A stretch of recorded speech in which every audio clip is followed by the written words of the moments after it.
there you have it, man. That's CouchPotatoGM.com. CPGM Headley here. CPGM Drew. I forgot how to end it, man. You end it. You the ender. Yeah, end it, bro. You the finisher, bro. So remember, CouchPotatoGM.com is the website. Yeah, I got it. Manager. It's the YouTube. I got it. Yeah. When you were saying it, I was going through my head.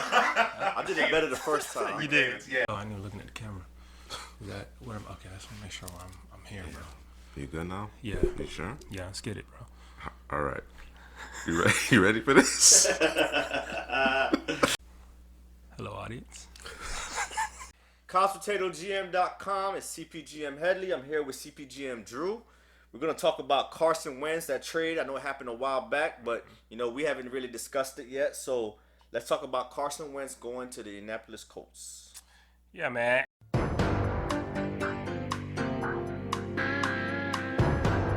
And just tell I mean, I would assume both teams or both fan bases know what the picks were, but let's tell them what the picks were. He was traded for a 3rd round pick and a 2nd round conditional 1st round pick.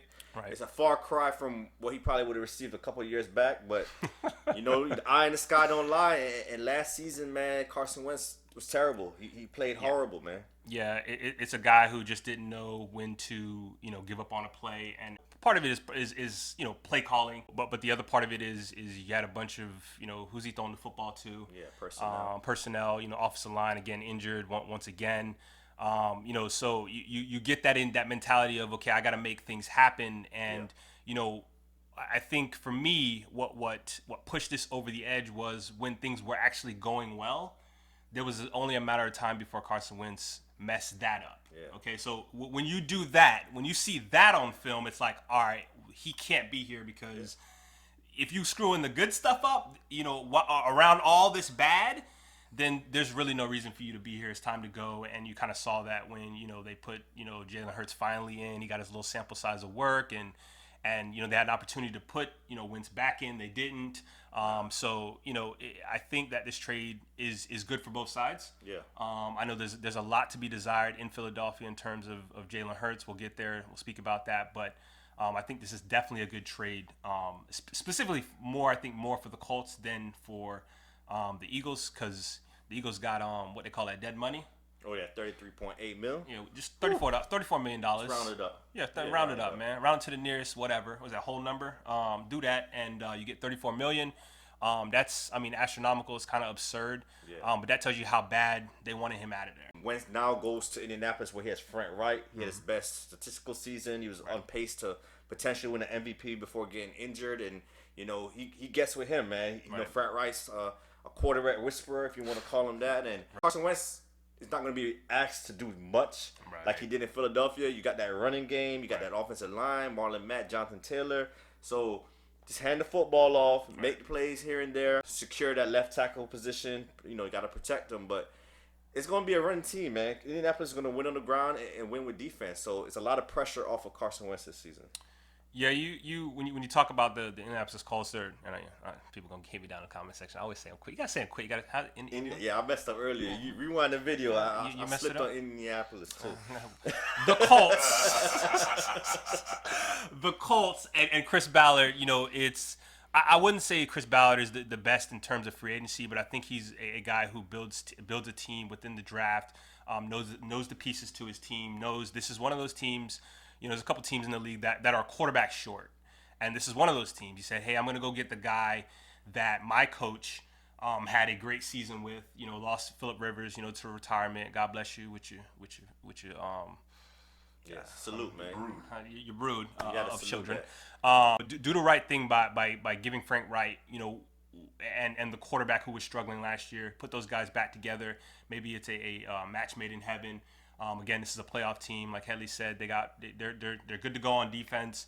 A couple of pieces on offense, which I wouldn't worry too much about. I think they can piece that back together. And like we said, we think T.Y. Hilton's coming back. It's just Chris Ballard's giving Hilton a chance to test the market, see what he's being offered. Maybe you match it or bring it back for a little bit less. But there should be no excuses for Carson Wentz. Again, how do you protect a quarterback that wants to be the hero all the time? You run the football. Well, they got 3 good running backs on the team. So there should be no,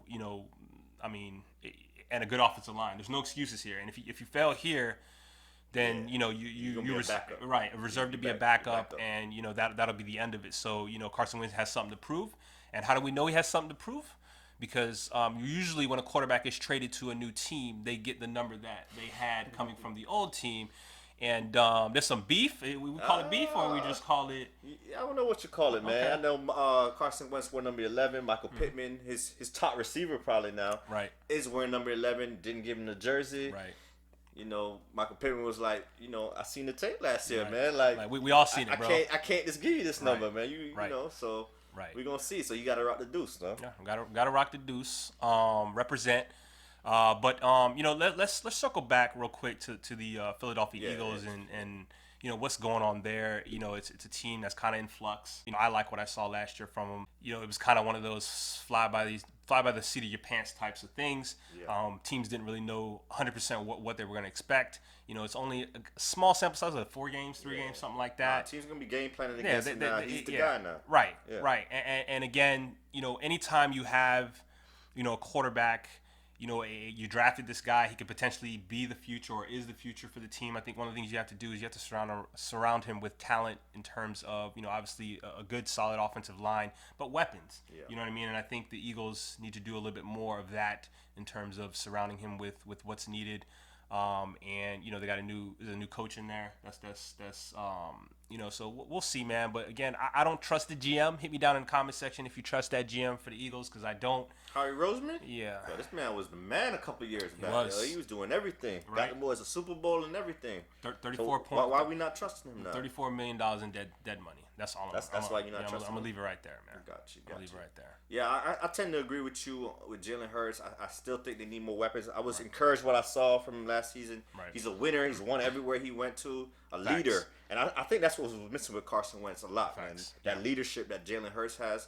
And but it's just about the talent now. They got to surround him with that personnel, get some receivers. I know they've been trying, but nothing has really stuck yet. So, you got to build around Jalen Hurts. Well, we'll see what the Eagles do, man. I mean, I'm trying to see Jalen Hurts just run it, man. Yeah. Let's go. Fantasy managers, you could grab Jalen Hurts, yo. He's going to be a QB1 next season. Right. Here we go. Mark it.